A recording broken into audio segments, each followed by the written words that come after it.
Presidente Stefano Busolin, un nuovo accordo con l'obiettivo di portare valore alle famiglie e all'economia del nostro territorio.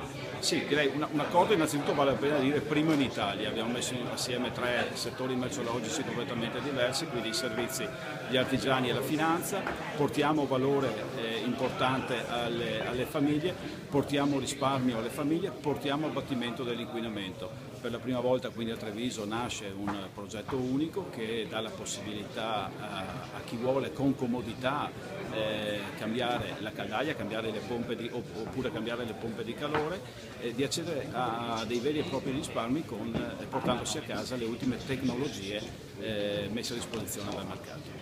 E il vostro obiettivo è anche quello che porti lavoro alle piccole imprese della marca trevigiana. Sì, certo, questo progetto nasce, la genesi di questo progetto è proprio questo, cercare di mettere assieme le realtà e portare dei benefici, che significa lavoro agli artigiani, ma ancora una volta attraverso il lavoro agli artigiani una qualità del lavoro, una trasparenza del lavoro, basti pensare alla possibilità della manutenzione per 5 anni da parte degli installatori piuttosto che all'estensione della garanzia, appunto al mercato finale trevigiano.